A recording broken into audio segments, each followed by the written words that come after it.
Hi, this is Scott Garibay, and today I'm going to be talking about Amy Klobuchar. Amy Klobuchar, and I'm going to talk about who she is, what she stands for, and what are her chances in the primary of winning the primary and the general election. Amy Klobuchar is a 2020 presidential candidate for the president to become president of the United States. She has to beat 14 other Democrats who are currently declared as running for the 2020 presidential election. So she has to beat 14 other Democrats in the primary, and then she's got to beat Trump in the general election. So that's the goal, right?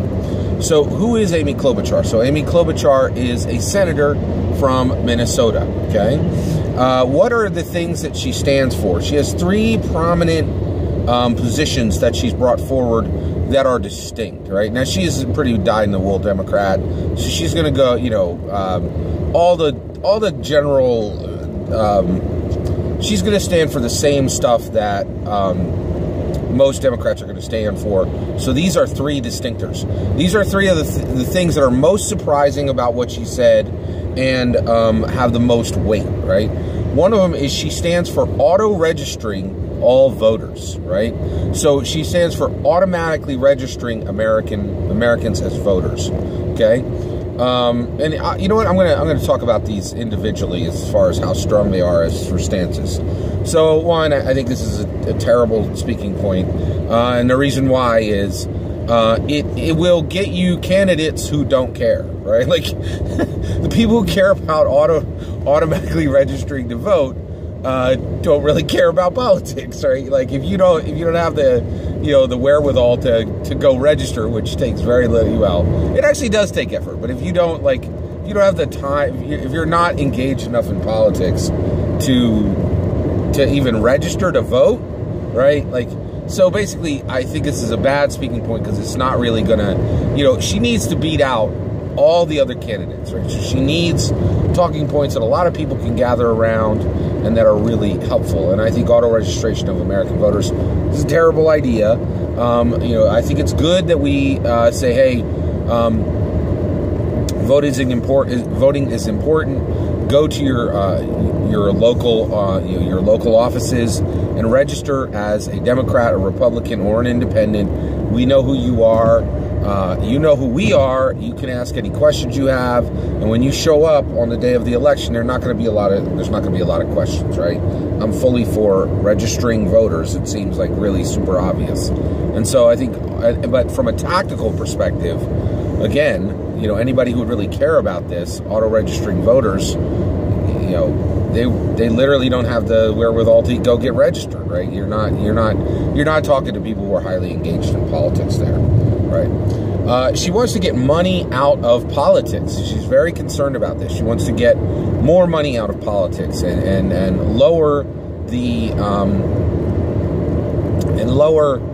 actual amount of impact that money has, right? Woo! Talk about a dead issue. Holy cows, right? This is the preeminent issue that actually there's two issues. There are two issues that people care about only at the time of election: getting money out of politics and the Electoral College. Everybody hates the Electoral College at the time of the election. As day two after the election, nobody cares and nobody wants to talk about these topics. So I don't think there's really, I don't think. And the other reason why is everybody's got their everybody has their groups that they're going to be able to, form PACs around, those kind of things. This is a complete non-starter, and it's proved to be a non-starter in every single election. There are people, people say, oh, I really want to get all this money out of politics, and then the election comes and nothing happens. And I think people are going to sense that this is going to be a dead issue right here as well, right? Then the last one is roll back Trump's climate regulations, right? Non-starter here. Like you're just undoing what was done in the last 4 years, right? It doesn't really show grand scope, right? So these are her most prominent policy stances, right? You're like, wow, okay, all right. So basically, she is, and now, is she an insider, an outsider, or a spike, right? Is she a Washington insider? Is she a Washington outsider? Which I think Washington outsiders, that's where the action is. That's where That's where the most passion is, in my opinion, right? And I think those are the people who have the best chance of controlling the media, which is integral to winning the primaries and the general, right? So she is dyed-in-the-wool Washington insider, and she definitely has that Washington insider problem, right? Which is, here's a perfect example, right? So one of the biggest things is her tone, right? Her tone is very slow, very calm, very reasonable, right? Now that is, and I think going forward, all of these candidates need to learn, you know, is this an advisor attribute or is this a winner attribute, right? Because all of those attributes are desperately needed in a senator. They're all desperately needed in an advisor to a president who wins the primary and the general, right? But those attributes of calm, reasonable, right, slow, right, slow to speak, calm, reasonable speech, man, that just clicks those cameras off, right? The media will go find someone who isn't talking calmly and reasonably. Like, we already know this. The only, you know, and that's when I think one of the issues I have with Amy Klobuchar. I think she has a very low percentage chance of winning the primary and a very low percentage chance of winning the election, because it's when she talks.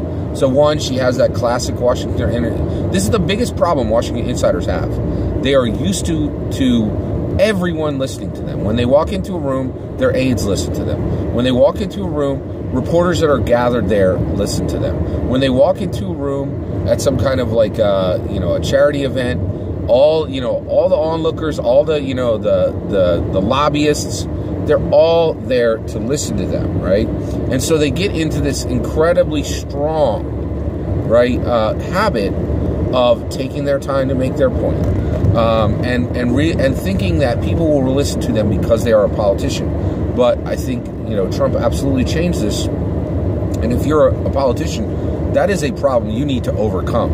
And when I hear Amy Klobuchar speak, you can tell she is very proud of her service and as a senator, right? She's proud of her history as a politician. She doesn't understand that to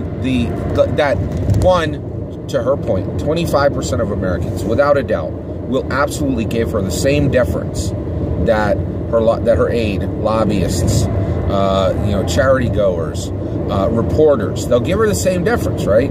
But you need to win that other 75%, or you need to win a lot of them, and they will turn off immediately when they hear that political patois. It's just, you can't have that rhythm, you can't have that beat, and the Washington insiders need to understand that they need to increase their speech, right? They have to have more urgency.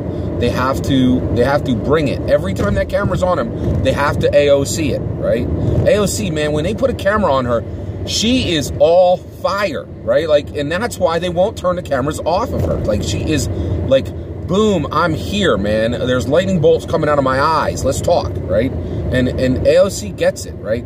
And man, oh man, like Amy Klobuchar is just not in that space, right? Now, if she changes that, if she brings forward some shocking policies, or some policies that are really like, Elizabeth Warren is starting to get it, right? So Amy Klobuchar needs to pay attention to what Elizabeth Warren is doing, right? Elizabeth Warren, she's totally in that Washington box, but she's saying, hey, I'm going to break up FANG, right? She's saying, I'm going to break up the big tech giants. People are like, what? It makes you stop and listen. And so far, Amy Klobuchar has not said anything that has made the media stop and listen, right? Or that's going to make voters stop and listen. All right, so this is the last thing I want to say about her. So she talked about Mondale, right? Mondale is one of her personal heroes. She really likes Mondale. Okay, right? So she talked about Mondale, and Mondale said, she said that this is what she's going for. Mondale said, we obeyed the law, we told the truth, and we kept the peace, right? And she said this, and everybody clapped, and I'm like, oh my gosh, are you kidding me? So basically, that is incredibly sound advice. That is good advice, right? And actually, Amy Klobuchar literally said that Mondale said this after they had lost the election, right? So she's not taking any lessons away. He lost, right? So he told, you know, he obeyed the law. He told the truth. He kept the peace. And he lost, right? Now, here's the thing, right? No one should lie, right? And you should absolutely obey the law, right? However, well, I'm not sure about keeping the peace, right?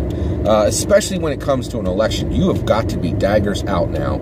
It's like, it is all, you know, it's all in, right? And I think of course, those daggers have to be figurative, right? And they have to be verbal, right? But the reality is, this is a close combat sport. I mean, it is like today's politics. You have got to be all in. You've got to scrabble for every inch. And you have got to take space from other candidates. That's another problem Amy Klobuchar has. She is talking constantly about specifically Trump, right? This is the primaries. Don't take the time to talk about Trump now, right? She's like, Trump bad, Trump bad, Trump bad, right? So one, it's not new. Everybody's heard it. You know, that we've been hearing it for almost 4 years, right? Or 3 years for Trump Democrats. So don't take your valuable screen time now to talk about how bad Trump is, right? Because you're not running against Trump right now. In the primaries, and every candidate is going to need to figure this out, you are not running against Trump. You are running against the other primary candidates. So right now is the time to defeat the other primary candidates, right? Not talk a lot, you know, not talk Trump bad, right? There's going to be plenty of time for that. The general's coming, right? So I think that's another issue for Amy Klobuchar. So Amy Klobuchar, I think she's a very skilled senator from Minnesota. I think she's invaluable as an advisor. Whoever, I think if any of the Democrat primary candidates right now win the election, Amy Klobuchar should be hired on day one. She is very smart. I think she has a genuine care for certainly for the people of Minnesota, and I think she takes her job as a politician very seriously, right? But the reality is, the attributes that will determine a winner under today's political environment, which is win the camera, control the camera, win the camera, control the camera, right? And basically, that Amy Klobuchar is not there, right? Like she is. I really feel like when I listen to her talk, she truly believes she's 20 years ago, right? Where like, you just run a good race, you talk about what you believe in, and you're going to win. No, that is not the case. You do not run a good race and talk about what you believe in, and that's going to take you to the finish line. You must control the environment. You must gain ground against every other candidate to win the primary, right? Now, you should obey the law. You should tell the truth, right? But you shouldn't be saying to people, I'm obeying the law and I'm telling the truth, right? You just do that. You show that through your actions, right? And you cannot keep the peace, right? It's got to be like, it is me up, you down, right? And I think there's candidates, and we're not there yet. We're not to the part where the candidates are, and I'm not saying, now to me, how do you do that, right? How do you do that the right way, right? And the only reason I'm talking about this now is Amy Klobuchar does not appear to have any stomach for this. In fact, she said, you know, my personal hero said, keep the peace after he lost an election. Like, it's not the best time. It's not the best line to be taking encouragement from, right? So, you know, so basically what you want to do. So how do you actually, control the environment and do what is necessary to actually win, right? Well, it's pretty straightforward. I think what you have to do is you have to go at each candidate's political weaknesses, right? And their stances and what they've said on the campaign trail about politics. I don't think there's any reason to bring in any personal baggage or any of that, and nothing outside of the campaign trail should really be held against them. That is, unless it's their political actions in the past. If it's directly related to their political actions in the past, yeah, that's all good. Do it up, right? But to me, the way you handle it is you go against their political stances, what they've said on the trail, and what they're missing in their platform and what they have in their platform, and you attack their platform and their policies mercilessly, right? And that's another one, right?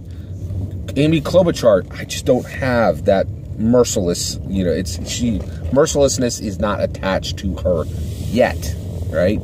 Now, I think Amy Klobuchar, right now, if the general election happened today, I think Amy Klobuchar would have a 5% chance of winning. 5% chance, right? Now, I think she has it within her to win, right? And all she needs to do is just start attaching some simple, shocking, entertaining, exciting, simple policy statements, right? And if she does that, if she brings them forward, she can actually win this election. I'm not sure if she has the will to do that. And even worse, I'm not sure that she understands that this is not in a normal election. No presidential elections going forward are normal, right? Politicians are out. Now, politicians can win if they show themselves as a spike, if they show themselves to be something more than a politician, right? But if you are relying on people just looking at your record and electing you, that is not going to work. And I really get the idea that Amy Klobuchar really believes that will work. So that's my take on Amy Klobuchar. I'd be very curious what you think on Amy Klobuchar. Please consider liking and subscribing, and have a wonderful day.